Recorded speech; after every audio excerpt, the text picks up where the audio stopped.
Continuamos con el capítulo 2, sección 5, la función del obrador de milagros.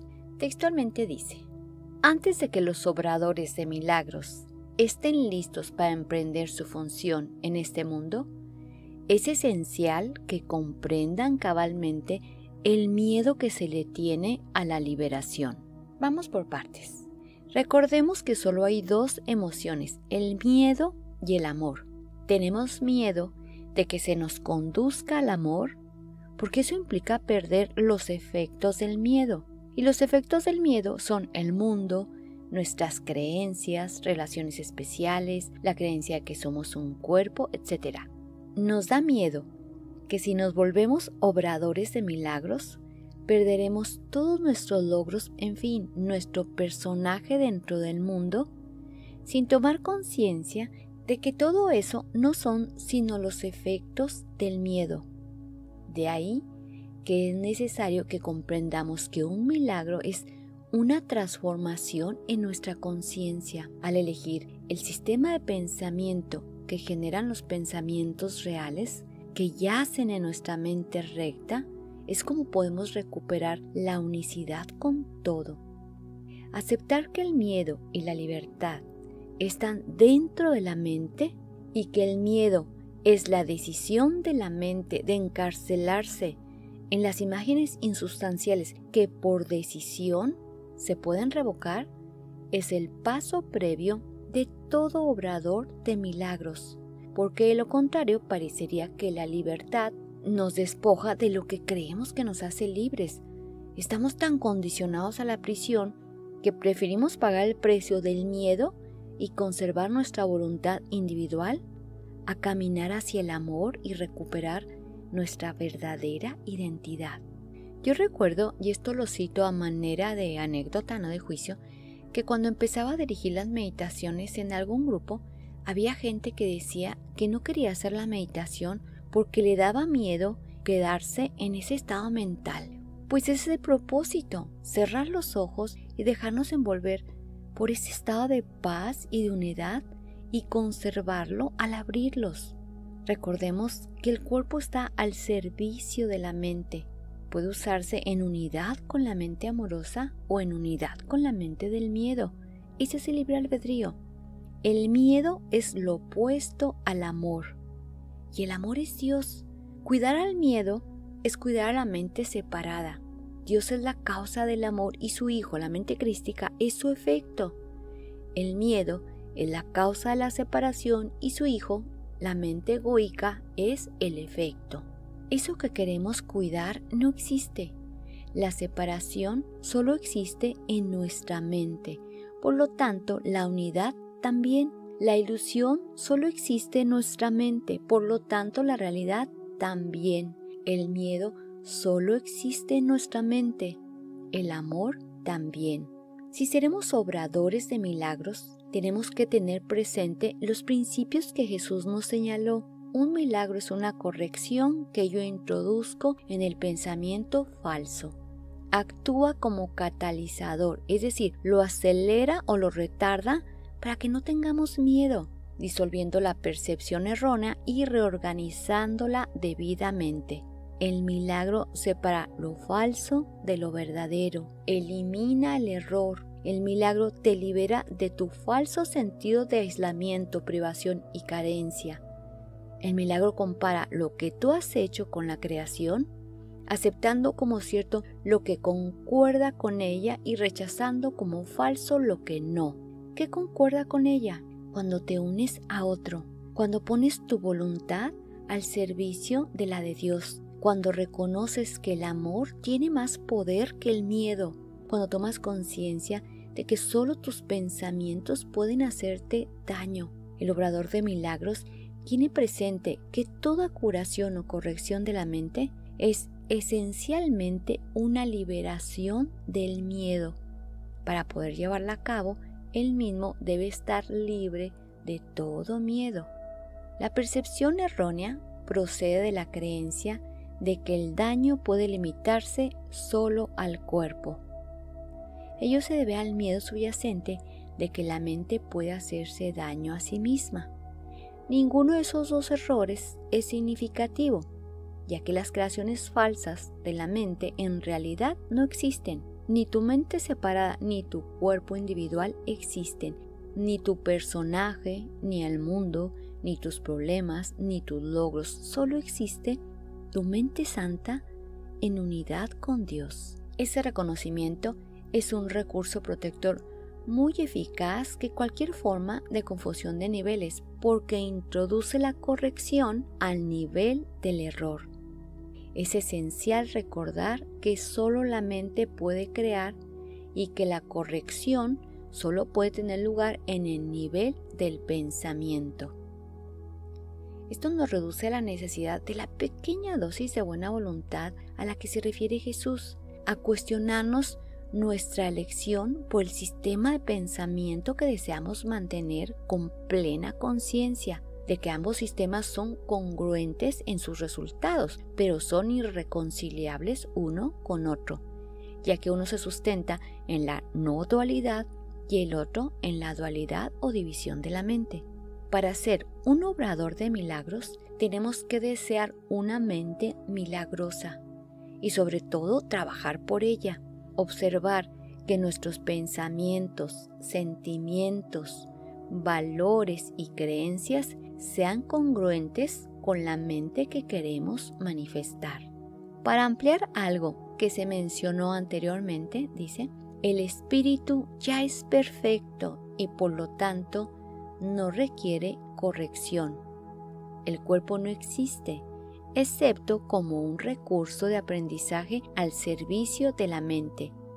Entre paréntesis, lo podemos usar para proyectar el miedo o para extender el amor.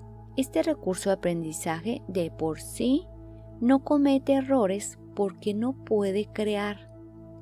Es obvio, pues, que inducir a la mente a que renuncie a sus creaciones falsas es la única aplicación de la capacidad creadora que realmente tiene sentido. Recuerdo que cuando estábamos jóvenes y mi hermana andaba con un novio que le había dado pruebas de que no le convenía, cuando se daba cuenta que nos enteramos que ella le había llamado, decía, es que la mano sola agarró el teléfono y le habló, yo no quería marcarle, pero la mano sí. Suena tan gracioso como absurdo. La mano necesita la instrucción de la mente. Solo la mente puede crear, el cuerpo no. La corrección se da en el pensamiento. Entonces hay que tomar responsabilidad de los pensamientos y hay que dejar de echarle la culpa a la mano. Párrafo 2. La magia es el uso insensato o mal creativo de la mente. Recuerda, la magia es darle a algo externo el poder de afectar a algo interno. Los medicamentos físicos son una forma de hechizo, pero si tienes miedo de usar la mente para curar, es decir, o todavía no estás preparado para hacer esa distinción, no debes intentar hacerlo. Si bien es cierto que la capacidad de la mente es crear, entonces estamos muy habituados a malcrear enfermedades en lugar de crear sanación. El ego necesita la enfermedad para demostrar que estamos separados y tenemos un cuerpo que no es eterno. El obrador de milagros corrige los niveles de mente-cuerpo para recordarnos que la curación es la mente recta. Seguimos siendo tal y como Dios nos creó. Permíteme compartir. En mi familia había estado muy presente el cáncer. Mi abuela, mi madre, mi padre, un primo muy joven. En ese entonces el curso estaba más en mi buró que en mi mente y la epigenética ni siquiera había entrado en mi vida. Yo pensaba que por herencia genética estaba condenada al mismo final. En una ocasión en que pinté la cocina con pintura de aceite, no me di cuenta que el thinner con el que la diluía me estaba haciendo reacción y la lengua se me empezó a hinchar. De inmediato me llevaron con el doctor. Me inyectó cortisona para impedir la obstrucción del aire a los pulmones. Al poco tiempo y sin recordar ese incidente, empecé a retener líquidos en las piernas que me causaban un dolor e hinchazón en la parte inferior. De inmediato me diagnostiqué cáncer. Hablé con mi esposo, le pedí que los niños se fueran a vivir con mi hermana, que era su madrina, y estuvieron de acuerdo, y di una serie de instrucciones de voluntad anticipada para evitar los tratamientos prolongados. Aquí lo más raro es que todos estuvieron de acuerdo. Es más, hasta mi hija, que tendría unos 3 o 4 años, estaba muy contenta de irse a vivir con su madrina porque tenía alberca. Cuando fui a visitar a mi médico de cabecera, me hizo una serie de preguntas sobre los padecimientos anteriores y los medicamentos tomados. Le hice mención del incidente del tíner y me preguntó: ¿qué tan buena eres para las inyecciones? De inmediato le pregunté: ¿me va a recetar quimioterapia? ¿Qué? Me respondió con asombro: le voy a recetar un medicamento diurético. Pero si usted no se saca la idea del cáncer de su cabeza, probablemente esa será mi próxima receta. El doctor ni cuenta se dio de que se convirtió en un obrador de milagros. La posibilidad de recurrir a mi mente como medio de sanación me devolvió mi poder. Me había bajado del carro en la silla de ruedas de la clínica. Salí brincando de alegría al estacionamiento, olvidando la silla en su consultorio. Era otra oportunidad y créeme que la aproveché. Renuncié a la idea de que estaba condenada a repetir la historia, y aunque así fuera, la viviría con gratitud. El milagro de un nuevo pensamiento redireccionó mi percepción de la enfermedad. Continuando con el texto dice: el hecho mismo de que tengas miedo hace que tu mente sea vulnerable a crear falsamente.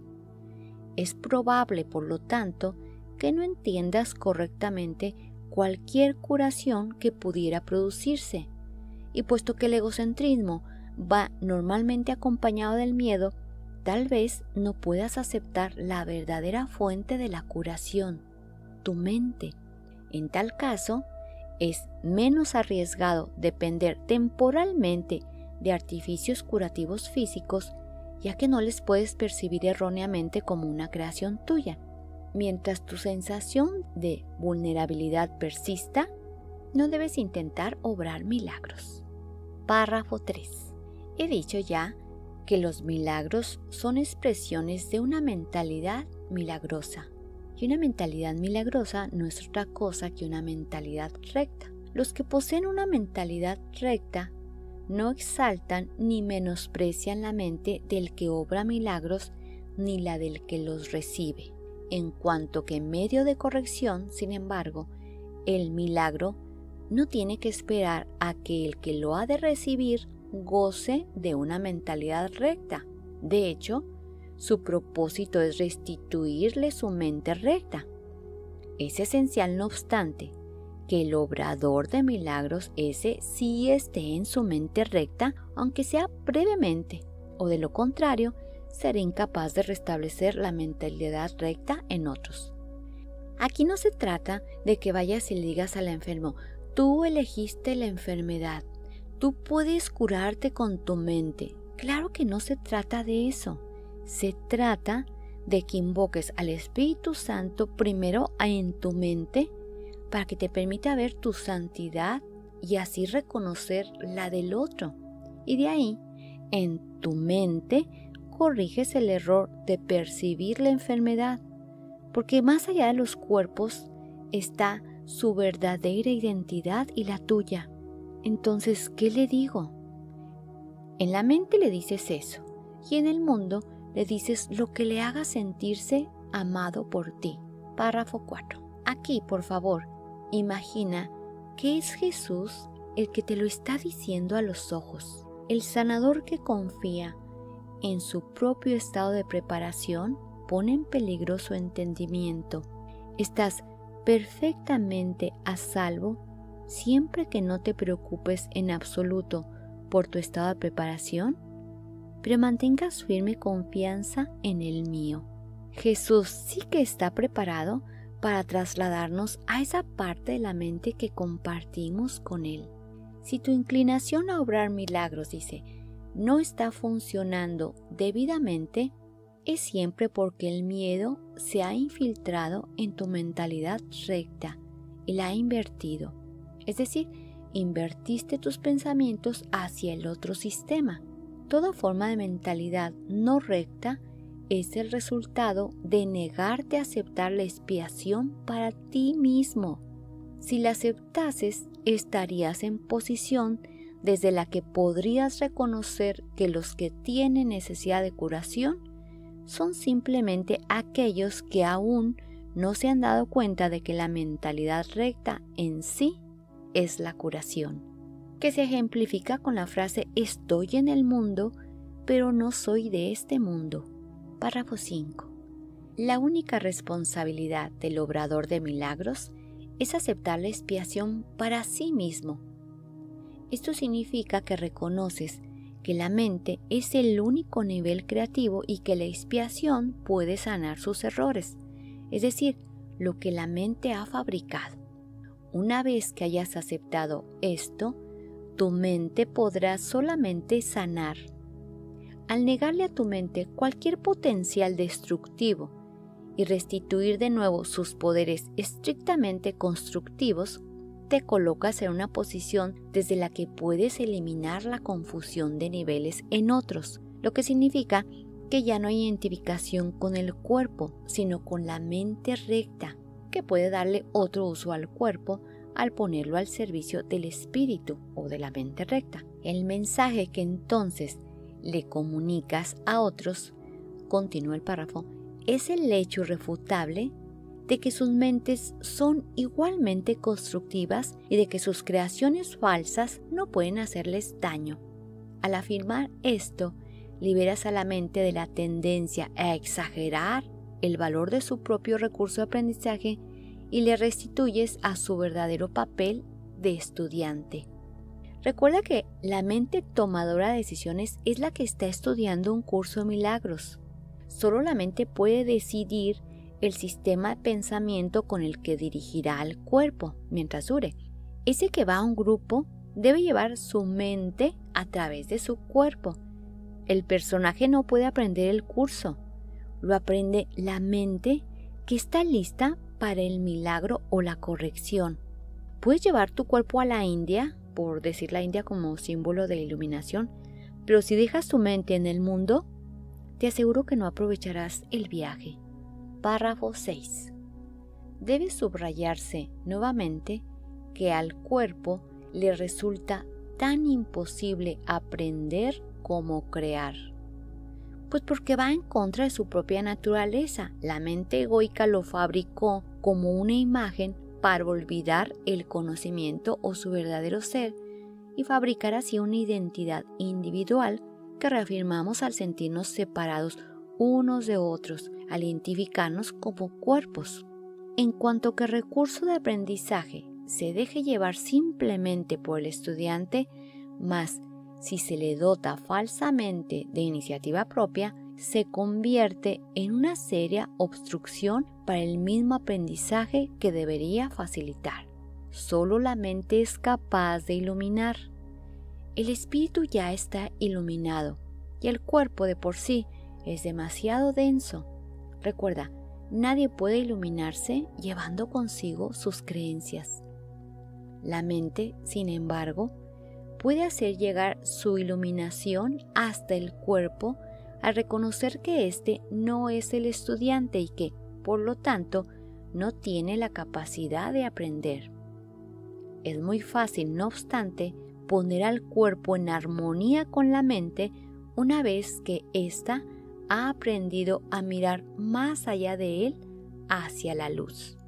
Aquí, el cuerpo del estudiante actuará como el receptáculo del Espíritu Eterno, una vez que se ha vaciado de sus creencias o del miedo, que es lo mismo. Párrafo 7. El aprendizaje que verdaderamente corrige comienza siempre con el despertar del espíritu y con el rechazo de la fe en la visión física. Ya que tienes miedo de lo que tu visión espiritual te mostraría. Anteriormente dije que el Espíritu Santo no puede ver errores y que solo puede mirar más allá de ellos hacia la defensa de la expiación. No cabe duda de que esto puede producir incomodidad, mas la incomodidad no es el resultado de la percepción. Cuando se le permite al Espíritu Santo contemplar la profanación del altar, lo que ahora creemos que contiene nuestra mente, que sacamos de ahí nuestra unidad, nuestra inocencia, nuestra verdadera identidad y metimos nuestra separación, nuestra culpa, nuestra falsa identidad, que es lo que ahora vemos en el mundo con los ojos físicos, si permitimos que el Espíritu Santo vea, nos producirá incomodidad. Pero cuando Él mira, dice el texto, de inmediato va hacia la expiación, es decir, nada de eso existe porque nada de eso es posible. Nada que Él perciba puede producir miedo porque Él ve la verdad. Todo lo que resulta de la conciencia espiritual siempre se canaliza hacia la corrección. La incomodidad se manifiesta únicamente en nuestra mente tomadora de decisiones que tiene que aceptar conscientemente la necesidad de una corrección. A estos párrafos del 1 al 7 que hemos visto les corresponde la lección 18 del libro de ejercicios que reza: no soy el único que experimenta los efectos de mi manera de ver. Te la dejo en el enlace para que completes la actividad del día de hoy. Gracias. Hasta pronto.